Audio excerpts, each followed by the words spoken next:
அல்ஹம்துலில்லாஹ். எல்லா புகழும் புகழ்ச்சியும் சர்வலோகத்தையும் படைத்து ஆளக்கூடிய எல்லாம் வல்ல இறைவனாகிய அல்லாஹ் ஒருவனுக்கே சொந்தமானதாகும். அவனது தூதரும் எங்கள் தலைவருமாகிய கண்மணி நாயகம் ஸல்லல்லாஹு அலைஹி வஸல்லம் அன்னவர்கள் மீதிலும் அவர்களது கண்ணியத்துக்குரிய சஹாபாக்கள், தாபீன்கள், தப தாபீன்கள் மற்றும் உண்டான இமாம்கள், உலமாக்கள், சுஹதாக்கள், நாதாக்கள் அனைவர் மீதும், குறிப்பாக சங்கை மிகுந்த இந்த ஜும்மாவுக்கு வருகை தந்து கொண்டிருக்கக்கூடிய அனைத்து இஸ்லாமிய சகோதர பெருமக்கள் மீதும் எல்லாம் வல்ல இறைவனாகிய அல்லாவின் சலாத்தும் சலாமும் ரஹ்மத்தும் என்றென்றும் உண்டாவதாக. மேலான கண்ணியமான சகோதரர்களே, அல்லாவின் நல்லடியார்களே, அல்லாஹ் ஜல்லஷானுஹு வ தஆலாவை பயந்து அவனுடைய கட்டளைகளை எங்களது வாழ்க்கையிலே எடுத்து நடக்க வேண்டும் என்று எனக்கும் அடுத்தபடியாக உங்களுக்கும் நான் வசியத்து செய்து கொள்கிறேன். அருமையான சகோதர பெருமக்களே, நாம் அனைவரும் இந்த வருடத்தினுடைய இறுதி ஹுத்துபாவிலே நாங்கள் கலந்து கொள்கிறோம். இவ்விதமான இந்த நேரத்திலே அநேகமானவர் எல்லா விஷயங்களையும் முடித்துக்கொண்டு ஓய்விலும் அதே நேரத்திலே மகிழ்ச்சிகரமான முறையிலே பொழுதை கழிக்க வேண்டும் என்ற அடிப்படையில் மனைவி மக்கள் பிள்ளைகளுடன் பல பகுதிகளுக்கும் பிரயாணம் செய்து கொண்டு தங்களுடைய காலத்தை நேரத்தை செலவு செய்கிற ஒரு நேரம் இது. அதே நேரத்திலே இந்த வருடம் முடிந்ததற்கு பின்னால் அடுத்த வருடம் ஆரம்பமாகிறது. அதிலே மிக முக்கியமாக ஒவ்வொருவரும் ஒவ்வொரு லட்சியங்களை நீங்கள் வைத்திருப்பீர்கள். அதிலே மிக முக்கியமான லட்சியமாக இந்த நேரத்திலே உங்களுக்கு நான் சுட்டிக்காட்ட விரும்புவது, குறிப்பாக முஸ்லிம் சமுதாயம் தங்களுடைய லட்சியங்களிலே பிரதானமாக ஆக்கிக்கொள்ள வேண்டியது கல்வித்துறையிலே முன்னேறுவதாகும். முஸ்லிம்களாக இருக்கக்கூடிய நாம், நமக்கென்று தனித்துவமான அடையாளங்கள் இருக்கின்றன, நமக்கென்று தனியான அந்தஸ்து கண்ணியம் இருக்கின்றன. அதே நேரத்திலே முஸ்லிம்களாக இருப்பவர்கள் அறிஞர்களாக, சிந்திக்கும் திறன் படைத்தவர்களாக, எதையுமே சிறப்பான முறையிலே அணுகக்கூடிய புத்திஜீவிகளாக வாழ்வதை இஸ்லாம் மிக விரும்பி வரவேற்கிறது. உயர்தரமான குர்ஆனிலே அல்லாஹ் குறிப்பிடுகிற பொழுது இந்த தொடரான ஆயத்திலே இவ்விதம் சொல்கிறான், யர்ஃபஇல்லாஹுல்லதீன ஆமனூ மின்கும். அல்லாஹு தஆலா முஃமின்களாக முஸ்லிம்களாக இருக்கக்கூடிய மக்களுக்கு மிகப்பெரிய ஒரு நல்வாழ்த்தை குறிப்பிடுகிறான்.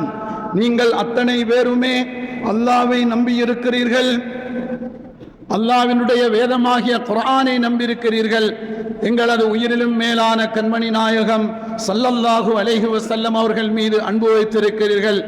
இப்படி மேலான ஈமானை கொண்டிருக்கக்கூடிய உங்களுக்கு மிகப்பெரிய அந்தஸ்து இருக்கிறது, உங்களுக்கு மிகப்பெரிய கண்ணியம் இருக்கிறது. இந்த உலகத்திலே வாழக்கூடிய மக்களிலே மிகச் சிறப்பான மக்கள் நீங்கள். நீங்கள் படைத்த இறைவனாகிய ஒருவனையே வணங்கி கொண்டிருக்கிறீர்கள். எத்தனையோ அறிஞர்கள் உலகத்தில் வாழ்கிறார்கள், எத்தனையோ விஞ்ஞானிகள் வாழ்கிறார்கள், எத்தனையோ கல்விமான்கள் வாழ்ந்து கொண்டிருக்கிறார்கள். ஆனால் அவர்கள் படைத்தவனை புரிந்து கொள்ளவில்லை. அவர்களுக்கு என்று வழங்கப்பட்ட வேதம் என்று அவர்களுக்கு தெரியவில்லை. அவர்களுக்கு வழிகாட்ட வந்தவர் யார் என்று புரிந்து கொள்ளவில்லை. ஆனால் இந்த இஸ்லாமிய உம்மத்து நாங்கள் அனைத்தையுமே பெற்று ஒரு உயர்ந்த அந்தஸ்திலே நீங்கள் இருக்கிறீர்கள் என்பதை எல்லாம் வல்ல அல்லாஹ் இங்கே நமக்கு கோடிட்டு காட்டுகிறான். அந்த அடிப்படையிலே முஸ்லிம்களாக இருக்கக்கூடிய ஒவ்வொரு ஆணும், ஒவ்வொரு பெண்ணும், ஒவ்வொரு இளைஞர்களும், ஒவ்வொரு சிறுவர்களும் சிறுமிகளும் அல்லாஹ்விடத்திலே உயர்ந்த ஸ்தானத்தில் நீங்கள் இருக்கிறீர்கள். அதே நேரத்திலே இந்த ஈமானுடன் மட்டுமல்ல, ஈமானும் இஸ்லாமும் தீனும் மார்க்க கல்வியும் மார்க்கத்தினுடைய அடிப்படையான அறிவுகளும் மார்க்கத்திலே சொல்லப்படக்கூடிய முக்கியமான அமல் இபாதத்துக்கள் அனைத்தையும் செய்து கொண்டு நீங்கள் உண்மையான முஃமின்களாக வாழ்வதுடன் நீங்கள் சிறந்த கல்விமான்களாகவும் இருப்பீர்களே. ஆனால் நூறுன் அலா நூர் என்பதைப் போல உங்களுக்கு மிகப்பெரிய கண்ணியம் இருக்கிறது. ஈமானுக்கு மதிப்பு இருக்கிறது, அமலுக்கு மதிப்பு இருக்கிறது, உங்களது தக்வாவுக்கு மதிப்பு இருக்கிறது, உங்களுக்கு ரசூல் மீது இருக்கிற மஹப்பத்திற்கு மதிப்பு இருக்கிறது. அது மட்டுமல்ல, வல்லதீன ஊத்துல் இல்ம தரஜா, உங்களுக்கு என்று சிறந்த கல்வி தகமைகள் இருக்கும் என்று சொன்னால் அவ்விதமான மக்களுக்கு சிறந்த அந்தஸ்து இருக்கிறது. அருமையான சகோதர பெருமக்களே, இந்த ஆயத்து 2 விடயங்களின் பக்கம் நம்மை அழைப்பு விடுக்கிறது. ஒன்று, மார்க்கத்தின் மீது பிடிப்புள்ளவர்களாக நாம் இருக்க வேண்டும், குர்ஆனுடைய வழியில் செல்ல வேண்டும், கண்மணி நாயகம் ஸல்லல்லாஹு அலைஹி வஸல்லம் அவர்களுடைய வழிமுறையில் செல்ல வேண்டும். இந்த 2ஐயும் வைத்து நம்முடைய இமாம்கள், அறிஞர் பெருமக்கள் அவர்கள் வகுத்து தந்த சிறப்பான சுன்னத்து வல் ஜமாஅத்தினுடைய அடிப்படையில் நாம் பயணிக்க வேண்டும். இது நமக்கு இங்கே சொல்லித்தரப்படுகிறது. அதே நேரத்திலே மார்க்கத்திலே நாம் தெளிவுடனும் பிடிப்புடனும் இருப்பதுடன் மார்க்க விவகாரங்களிலே நாம் மின்ன வேண்டும் என்று சொன்னால், தக்வா எங்களுக்கு அதிகரிக்க வேண்டும் என்று சொன்னால், அமல் இபாதத்திலே எங்களுக்கு பிடிப்பு வர வேண்டும் என்று சொன்னால், எங்களுக்கு கல்வி என்பது மிக முக்கியமான ஒன்றாக இருக்கிறது. அருமையான சகோதர பெருமக்களே, கல்வியை நாங்கள் 2ஆக பார்க்க முடியும். குர்ஆன் ஹதீஸுடைய அடிப்படையான கல்வி, இரண்டாவது நம்முடைய அன்றாட பயன்பாட்டுக்கு தேவையான உலகத்திலே நாம் எதையெல்லாம் கற்றுக்கொள்ள வேண்டும் என்று உலகம் எதிர்பார்க்கிறதோ அந்த கல்வியும் மிக அத்தியாவசியமான ஒன்றாக இருக்கிறது. அதுதான் எங்களுடைய பாடசாலை கல்வியாக இருக்கிறது. அருமையான சகோதர பெருமக்களே, குறிப்பாக இன்றைக்கு உலகத்தை எடுத்துக்கொண்டால், நமது நாட்டை எடுத்துக்கொண்டால், எல்லோருமே தங்களது பிள்ளைகளை அவர்களை படிப்பிக்க வேண்டும், அவர்களுக்கு சிறந்த கல்வியை கொடுக்க வேண்டும், சிறந்த ஒழுக்க பண்பாடுகளை கொடுக்க வேண்டும், சிறந்த கலாச்சாரத்தை கொடுக்க வேண்டும், அவர்களை இந்த நாட்டிலே மிக உயர்ந்த ஸ்தானத்திலே இருக்கிற சிறந்த பிரஜைகளாக மாற்ற வேண்டும் என்று எல்லா மக்களுமே ஓடிக்கொண்டிருக்கிறார்கள். எல்லா மக்களுமே ஓடிக்கொண்டிருக்கிறார்கள். குறிப்பாக முஸ்லீம் அல்லாத சகோதர பெருமக்கள் தங்களது பிள்ளைகளை கையிலே பிடித்துக் கொண்டு சுமார் 5 மணிக்கு 6 மணிக்கெல்லாம் அவர்கள் பஸ் ஸ்டாண்ட்களிலும் தெருக்களிலும் நடமாடுவதை நாங்கள் பார்க்கிறோம். இவ்விதமாக எல்லா மக்களும் நம்முடைய எதிர்கால சந்ததிக்கு சிறந்த கல்வியை கொடுக்க வேண்டும், சிறந்த வழிகாட்டுதலை கொடுக்க வேண்டும், அவர்கள் சிறந்த பிரஜைகளாக மாற்ற வேண்டும் என்று துடிக்கின்ற நேரத்திலே முஸ்லிம் சமுதாயம் என்ன செய்து கொண்டிருக்கிறது என்பதை பற்றி நாம் சிந்திக்க வேண்டிய தேவை இருக்கிறது. அதுவும் குறிப்பாக கொழும்பை பொறுத்தவரையிலே, கொழும்பிலே இருக்கக்கூடிய மக்கள், கொழும்பிலே இருக்கக்கூடிய எங்களது பிள்ளைகள், கல்வி கற்கக்கூடிய பிள்ளைகள் சாதாரணமாக பாடசாலை கல்விதனை O level A level வரைக்கும் கற்கிற மக்கள், அது அல்லாமல் உயர் கல்விதனை கற்கின்ற பிள்ளைகள் அல்லது தொழில் கல்விகளை கற்றுக்கொள்கிற பிள்ளைகள், ஆண் பிள்ளைகளும் பெண் பிள்ளைகளும் எந்த அளவுக்கு கல்வியிலே கவனம் செலுத்துகிறார்கள், எந்த அளவுக்கு அதற்கு முயற்சி செய்கிறார்கள் என்பதை நாம் ஒரு முறை கொஞ்சம் தட்டி நம்முடைய உள்ளத்தை திருப்பி கேட்டு பார்ப்பது பொருத்தமானதாக இருக்கும். ஏனென்று சொன்னால் 2025 பிறக்க போகிறது. இத்தனை காலங்கள் நாம் எந்த அளவுக்கு சாதித்திருக்கிறோம், கல்வித்துறையிலே எந்த அளவுக்கு முன்னேறி இருக்கிறோம் என்று நாம் திரும்பி பார்க்க வேண்டும்.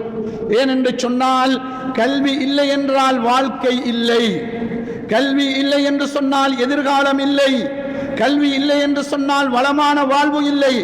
இன்றைக்கு நாம் எல்லோரும் சிந்திக்கின்றோம், சொகுசாக வாழ வேண்டும், எதிர்காலத்திலே சிறப்பாக வாழ வேண்டும், நாட்டிலே உயர்ந்த அந்தஸ்திலே வாழ வேண்டும், எல்லா மக்களும் எங்களை மதிக்க வேண்டும், கண்ணியப்படுத்த வேண்டும், உயர்ந்த ஸ்தானங்களிலே ஸ்தாபனங்களிலே எங்களுக்கு மிகச் சிறப்பான தொழில்கள் கிடைக்க வேண்டும், உள்நாட்டிலும் வெளிநாட்டிலும் நாங்கள் உயர்ந்து நிற்க வேண்டும் என்று ஆசைப்படுகிற நாம், கனவு காண்கின்ற நாம், நினைத்து கொண்டிருக்கிற நாம், அதற்கு அடிப்படையாக நாம் என்ன செய்து கொண்டிருக்கிறோம் என்பதை மிக முக்கியமாக கொழும்பு வாழ் மக்கள், அதுவும் குறிப்பாக இப்பிரதேசத்திலே வாழுகின்ற மக்கள் சிந்திக்க வேண்டும். சிந்திக்க வேண்டியது அத்தியாவசியமாக இருக்கிறது. இதிலே வெறும் சிந்தனை என்பது மட்டுமல்ல, குறிப்பாக எந்த வீட்டிலே பாடசாலை செல்லும் பிள்ளைகள் இருக்கிறார்களோ 5 வயது 6 வயது தொடுத்து ஓலெவல் ஏலெவல் படிக்கின்ற வரைக்கும் உள்ள பிள்ளைகள் இருக்கிறார்களோ அந்த பிள்ளைகளுக்கு எந்த காரணம் கொண்டும் அவர்கள் படிக்காமல் கல்வி கற்காமல் அவர்கள் வீட்டிலே இருக்கக்கூடாது என்ற ஒரு கொள்கையை நாங்கள் வகுத்துக் கொள்ள வேண்டும். ஒவ்வொருவரும் நாம் தனிப்பட்ட முறையில் சிந்திப்பது மட்டுமல்ல, நான் எனது பிள்ளைகளை இந்த சிறப்பான முறையில் கல்வித்துறையிலே ஈடுபடுத்த வேண்டும் என்று ஒவ்வொருவரும் சிந்திப்பதுடன் அது அல்லாமல் நம்முடைய பக்கத்து வீட்டிலே இருக்கிற பிள்ளை என்ன செய்து கொண்டிருக்கிறான், நமது தெருவிலே இருக்கிற பிள்ளை என்ன செய்து கொண்டிருக்கிறான், நமது மஹல்லாவில் இருக்கிற பிள்ளை என்ன செய்து கொண்டிருக்கிறான் என்று எல்லா மக்களுமே சிந்திக்க வேண்டும். இந்த இடத்திலே முதலாவது பெற்றோர் கவனம் செலுத்த வேண்டியிருக்கிறது. அருமையான சகோதர பெருமக்களே, இன்றைக்கு கல்வி இது சம்பந்தமாக எத்தனை பேசினாலும் நம்முடைய பிரதேசத்திலே வாழக்கூடிய மக்கள், குறிப்பாக பிள்ளைகளை பெற்று வளர்க்கிற இந்த பெற்றோரிடத்திலே கல்வியினுடைய எழுச்சியை காண முடியவில்லை. கல்வியை பற்றிய சிந்தனை ஒன்றும் அங்கே அவர்களுக்கு பெரிதாக விளங்கவில்லை. அவர்கள் வெறுமனே 4 பணம் தேடினால் போதும், எப்படியாவது கணாயத்தை கழித்து கொண்டால் போதும் என்கின்ற சுமார் 25-50 வருடங்களுக்கு முன்னால் இருந்த அதே சிந்தனையில் தான் எங்களது மக்கள் இன்னும் அங்கே போய்கொண்டிருக்கிறார்கள் என்பதை இந்த நேரத்திலே நாம் கவலையுடன் சொல்ல வேண்டியிருக்கிறது. குறிப்பாக அருமையான சகோதர பெருமக்களே, மத்திய கொழும்பு பிரதேசத்திலே வாழக்கூடிய நாம், அதிகமான முஸ்லிம்கள் கூடி வாழக்கூடிய இடம், எந்த இடத்திலும் எங்கு பார்த்தாலும் பள்ளி வாசல்களை காணுகிறோம். அதான் சொல்ல ஆரம்பித்தால் எந்த அதானுக்கு பதில் சொல்வது என்று தெரியாமல் அந்த அளவுக்கு அதான்கள் பாங்குகள் கேட்டுக்கொண்டே இருக்கின்றன. அல்லாஹு அக்பர் என்று தொடங்கினால் சுமார் 15 நிமிடத்திற்கு அதிகமாக அதான் கேட்கிற அவ்வளவு பள்ளிவாசல்கள், அவ்வளவு முஸ்லீம்கள் செறிந்து வாழக்கூடிய பகுதியில் முஸ்லீம் பாடசாலைகளும் இருக்கத்தான் செய்கின்றன. இந்த பாடசாலைகளுடைய முன்னேற்றம் எந்த அளவுக்கு இருக்கிறது, இந்த பாடசாலையினுடைய வளர்ச்சி எந்த அளவுக்கு இருக்கிறது, பொதுமக்களாகிய நீங்கள் சிந்திப்பது உண்டா? சமூகத்தின் முன்னேற்றத்தை பற்றி நாம் பேசுகிறோம். சமுதாயத்திலே இருக்கிற இளைஞர்கள் வழிதவறி போகிறார்கள், போதைப் பொருளின் பக்கம் போகிறார்கள், அல்லது எந்த விதமான கல்வித்துறையிலே முன்னேற்றம் இல்லாமல் இருக்கிறார்கள். தொழில் கல்விதனை கற்றுக்கொள்வதற்கு எந்த ஆசையும் இல்லாமல் இருக்கிறார்கள். வெறுமினோ ஏதோ ஒரு தொழிலை செய்தோம், 4 பணம் தேடினோம், காலத்தை கழித்து விட்டால் போதும் என்ற ஒரு மந்தரகமான போங்கிலே வாழ்ந்து கொண்டிருக்கிறார்கள் என்று கவலைப்படுகிறோம். ஆனால் சமுதாயத்தை மாற்றி அமைக்கக்கூடிய கேந்திர ஸ்தானமாக இருக்கக்கூடிய மிக பெரும் ஸ்தாபனமாக இருக்கக்கூடிய பாடசாலைகளுடைய வளர்ச்சியிலே நாம் எந்த அளவுக்கு கவனம் செலுத்தி இருக்கிறோம்?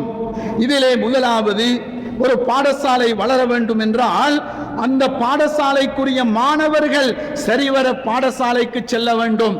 அதாவது நம்மை சுற்றி பாடசாலைகள், முஸ்லிம் பாடசாலைகள் இருக்கின்றன, கலவன் பாடசாலைகள் இருக்கின்றன.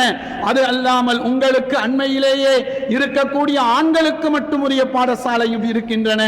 இப்படிப்பட்ட மகத்தான பாடசாலைகள் இருக்கிற பொழுது அந்த பாடசாலைகளிலே எங்களது பிள்ளைகளுடைய வரவு எந்த அளவுக்கு இருக்கிறது என்று கேட்டால், பாடசாலை அதிபர்களும் ஆசிரியர்களையும் கேட்டு பார்த்தால் தெரியும் எந்த அளவுக்கு நமது நிலைமை இருக்கிறது என்று.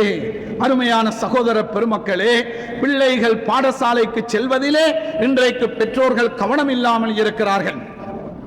அதிலே முதலாவதாக அடுத்த வருடம் 1ஆம் ஆண்டுக்கு சேர்க்கின்ற பிள்ளைகள் முதல் கொண்டு உங்களது வீட்டிலே இருக்கக்கூடிய பிள்ளைகள் அத்தனை பேருமே பாடசாலைக்கு தவறாது சென்று நல்ல கல்விதனை கற்றுக்கொள்ள வேண்டும் என்ற ஒரு சிந்தனையை நீங்கள் உருவாக்கி கொள்ளுங்கள். உங்களது பிள்ளைகளுக்கு தேவையான படிப்புக்கு தேவையான புத்தகங்களாக இருக்கலாம், அவர்களுக்கு தேவையான ஆடைகளாக இருக்கலாம், அவர்களுக்கு தேவையான காலணிகள், ஷூ போன்றவைகளாக இருக்கலாம், அவர்களுக்கு தேவையான உபகரணங்கள், கொப்பி பென்சில் பேனா போன்ற அந்த உபகரணங்களாக இருக்கலாம். இவைகள் அத்தனையுமே சரிவர கொடுக்க வேண்டும் என்ற சிந்தனையை பெற்றோர்கள் வளர்த்து கொள்ள வேண்டும். அது மட்டுமல்லாமல் பொதுமக்களாக இருக்கக்கூடிய உங்களுக்கும் கடமை இருக்கிறது. உங்களது வீட்டிலே பாடசாலைக்கு செல்கிற பிள்ளை இல்லாமல் இருக்கலாம், அல்லது உங்களது பிள்ளை இல்லாமல் இருக்கலாம், பேரம்பேத்திகள் செல்லலாம். நீங்கள் சில நேரங்களிலே கொழும்பிலே இருக்கிற உயர்ந்த பாடசாலையில் இன்டர்நேஷனல் ஸ்கூல்களிலே உங்களது பிள்ளைகளை நீங்கள் அனுப்பலாம். ஆனால் உங்களுக்கு கடமை இருக்கிறது. உங்களது மஹல்லாவிலே இருக்கக்கூடிய ஏழை எளிய பிள்ளைகளுடைய கல்விக்கு உதவுவது உங்கள் மீது கடமை. உங்களது அந்த பாடசாலைகளுக்கு உதவி செய்வது உங்கள் மீது கடமை. பாடசாலைக்கு செல்லக்கூடிய மாணவர்களுக்கு புத்தகங்களை எடுத்துக் கொடுப்பது, தேவையான உபகரணங்களை கொடுப்பது, ஆடைகளை அவர்களுக்கு சீருடைகளை கொடுப்பது, ஷூ போன்றவற்றை எல்லாம் கொடுப்பது இருக்கிறது. இதற்கெல்லாம் நீங்கள் செலவு செய்வது உங்களுக்கு மிகப்பெரிய நன்மை. அது ஒரு சதக்கத்துல் ஜாரியா என்பதையும் நீங்கள் அத்தனை பேருமே மறந்துவிடக் கூடாது. இந்த பணிகளுக்கு நீங்கள் உதவி செய்ய வேண்டும். அதே போன்றுதான் பாடசாலையிலே இருக்கக்கூடிய ஆசிரியர்கள், ஆசிரியைகள், அதிபர், அதே போல பாடசாலையினுடைய பழைய மாணவர்கள், பாடசாலையை நடத்தக்கூடிய அந்த நிர்வாக சபையினர்கள் அத்தனை பேருமே நீங்கள் உங்களது பொறுப்புகளை உணர்ந்து நீங்கள் உங்களது பணிகளை மேலெடுத்து செல்ல வேண்டும். ஏனென்று சொன்னால் நீங்கள் செய்கின்ற பணி இருக்கிறதல்லவா, இது சாதாரண ஒரு பணி அல்ல. ஏனென்றால் அதாவது பாடசாலை தூங்கிவிடுமானால், பாடசாலையில் கல்வி இல்லை என்றால், பாடசாலையிலே ஒழுக்கம் கற்றுக் கொடுக்கப்படவில்லையானால், பாடசாலைகளிலே மார்க்க விவகாரங்களுக்கு முன்னுரிமை கொடுக்கப்படவில்லையானால், அதே போன்றுதான் உலமாக்களாக இருப்பவர்கள் தங்களது பொறுப்புகளை சரிவர செய்யாவில்லையானால், குர்ஆன் மதரசாக்கள் சரிவர நடத்தப்படவில்லை, மார்க்க சட்டதிட்டங்கள் இளைஞர்கள் சிறுவர்களுக்கு போதிக்கப்படவில்லை என்று இந்த இரண்டு பேருடைய பின்னடைவு வருமானால், ஆசிரியர்கள், உலமாக்கள் இவர்கள் நமது சமுதாயத்திலே பின்னடைந்து விட்டால் இந்த சமுதாயத்தை யாரினாலும் தூக்கி நிறுத்த முடியாது என்பதை நீங்கள் மறந்துவிடக் கூடாது. அதனால் மிக முக்கியமாக பொதுமக்களாக இருக்கக்கூடிய நீங்கள் பிள்ளைகள் எந்த அளவுக்கு கல்வி கற்க வேண்டும் என்று நினைக்கிறோமோ, பிள்ளைகள் எந்த அளவுக்கு மார்க்க விஷயங்களில் குர்ஆனிலும் ஒழுக்கங்களிலும் மற்றும் உண்டான துறைகளிலும் முன்னேற வேண்டும் என்று நினைக்கிறோமோ, அந்த அளவுக்கு நீங்கள் ஆசிரியர்களையும் உலமாக்களையும் கல்விமான்களையும் கண்ணியப்படுத்த வேண்டிய பொறுப்பும் உங்களுக்கு இருக்கிறது என்பதை இந்த நேரத்திலே நான் ஞாபகப்படுத்த வேண்டியிருக்கிறது. இன்றைக்கு எல்லோரும் மதிக்கப்படுகிறார்கள், கண்ணியப்படுத்துகிறார்கள். ஆனால் ஆசிரியர்களை மதிப்பது குறைவாக இருக்கிறது. நம்முடைய குழந்தைகள், பச்சிளம் குழந்தைகளுக்கு லா இலாஹ இல்லல்லாஹ் என்று முதலாவது கலிமாவை சொல்லிக் கொடுத்து உங்களது பிள்ளைகளை சுவர்க்கத்தின் பக்கம் அழைத்து செல்லும் உலமா பெருந்தகைகளையும் இன்றைக்கு மதிப்பது, மரியாதை செய்வது என்பது மிக குறைவாகத்தான் இருக்கிறது. அருமையான சகோதர பெருமக்களே, கண்ணியத்துக்குரியவர்களே, சமூகத்தை பற்றி சிந்திக்கக்கூடிய நீங்கள் இந்த விடயங்கள் கவனத்திலே எடுக்க வேண்டும். பாடசாலை முன்னேற்றம் செய்யப்பட வேண்டும். இதிலே அங்கே அந்த பிள்ளைகளுடைய பெற்றோருடைய கவனம் தேவை, ஆசிரியர்களுடைய கவனம் தேவை. அந்த மஹல்லாவில், ஊரில், பகுதியிலே இருக்கிற செல்வந்தர்கள், பணம் படைத்தவர்களுடைய உதவி ஒத்தாசை தேவை. அத்துடன் மிக முக்கியமாக பாடசாலைக்கு செல்லுகிற மாணவர்களுடைய ஆசையும் ஆர்வையும் தேவை. இன்றைக்கு சில இடங்களில் எல்லாம் இருக்கிறது, ஆனால் அந்த மாணவர்களுக்கு கவனம் இல்லை. பாடசாலை வகுப்பொன்றை எடுத்துக்கொண்டால் ஒரு 40 பிள்ளைகள் இருக்கிறார்கள், 35 பிள்ளைகள் இருக்கிறார்கள் என்று சொன்னால் அந்த பிள்ளைகளை சத்தம் போட வேண்டாம் என்று சொல்வதற்கு 10-20 நிமிடங்கள் போய்விடும். அந்த அளவுக்கு குறிப்பாக கொழும்பில் வாழுகிற பிள்ளைகள் ஒரு வகையான கல்வியின் ஆர்வம் இல்லாத பிள்ளைகளாகவே இருக்கிறார்கள், ஒழுக்கத்தின் வீழ்ச்சி அடைந்தவர்களாகவே இருக்கிறார்கள். இதை நான் குறை சொல்வதாக நீங்கள் கருதிவிடக் கூடாது. என்னமோ தெரியவில்லை, இன்றைக்கு வளர்ந்து வரக்கூடிய இந்த பாடசாலை மாணவர்கள் அல்லது ஓலெவல் ஏலெவல் முடித்த இளைஞர்கள், அது அல்லாமல் 20 வயது 25 வயதை தாண்டினவர்கள் இன்னும் விளையாட்டு பிள்ளையாகவே இருக்கிறார்கள். எங்கு பார்த்தாலும் தமாஷாக, எங்கு பார்த்தாலும் கேலியாக, எங்கு பார்த்தாலும் கிண்டலாக.